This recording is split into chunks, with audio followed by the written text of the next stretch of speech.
The 14th of April 2012 was the centenary, that is the 100th anniversary, of the sinking of the passenger ship Titanic in the North Atlantic.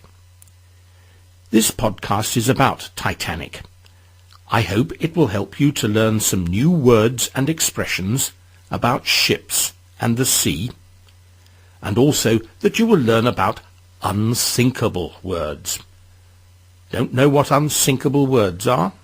Then listen carefully to the rest of the podcast. Titanic has appeared in one of these podcasts before. Just over a year ago we visited Belfast in Northern Ireland and the shipyard where Titanic was built. When she was launched, Titanic was the biggest ship in the world and one of the most comfortable and luxurious. 100 years ago last week, she set sail from Southampton on the south coast of England on her maiden voyage to New York. On board there were over 1,300 passengers. About 300 of these were first-class passengers who enjoyed facilities such as restaurants, cafes, a library, a gym, a swimming pool and a telegraph office, which could send radio messages back to families and business colleagues on shore. The first-class passengers included some of the wealthiest and most influential people in the world. Most of the passengers, however, travelled second or third class in much more humble conditions. Then there were 885 crew members, including 300 men to look after Titanic's huge steam engines and feed them with coal. There were also large numbers of cooks, waiters, cleaners, and other people to look after the passengers. There was a cat, too, with her kittens. Titanic called first at Cherbourg in France, and then at Cove in Ireland, before setting out across the Atlantic.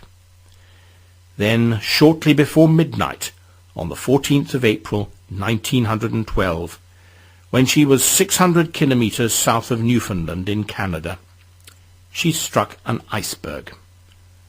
Slowly the ship filled with water.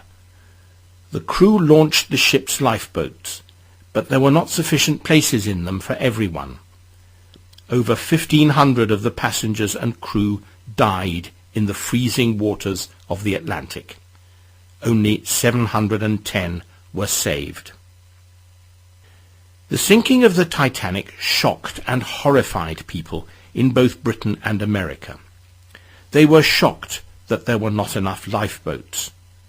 They were shocked that so many people had died and that the families of many of them were left in poverty.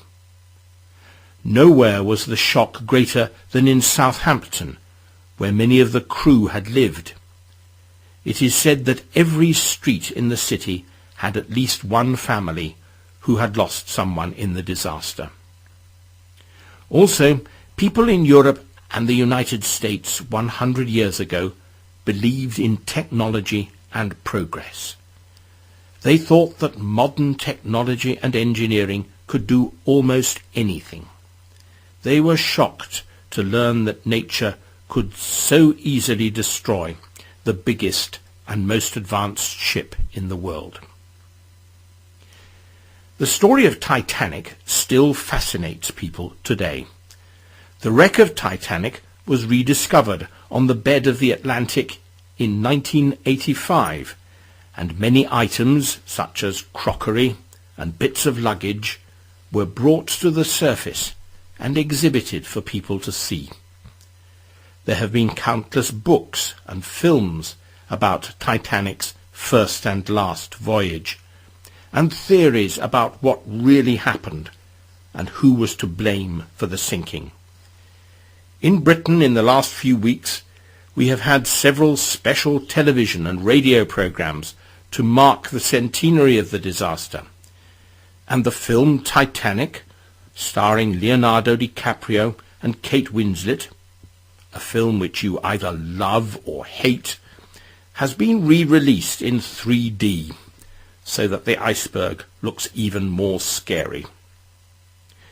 Some people have even dressed up in Edwardian dress and gone on a special cruise to the place where Titanic went down. On board the cruise ship, they have enjoyed some of the food that was on the menu in Titanic's restaurant. I am sure that they had a great time, but I do not think I would have enjoyed the trip. Now for some grammar. Look at the verb to sink. It is one of a group of English irregular verbs where the vowel changes twice in different tenses. Titanic sinks, present tense. Titanic sank, the simple past tense. And Titanic has sunk, the imperfect or has tense. Other verbs with the same pattern are sing, I sang, I have sung, and ring. The bells ring, the bells rang, the bells have rung. If you can think of any more, put a comment on the website to tell us. And finally, many people 100 years ago said that Titanic was unsinkable. Unsinkable means cannot sink or cannot be sunk. How wrong they were. There are lots of words in English with the same pattern as unsinkable. That is, un plus something plus able. For example, if you say that something is unforgettable, you mean that you will never be able to forget it. If something or someone is unlovable, it means that you cannot love it. You can call words like this unsinkable words, if that helps you to remember what they mean. There is a quiz on the website about some of them. Have fun. Goodbye.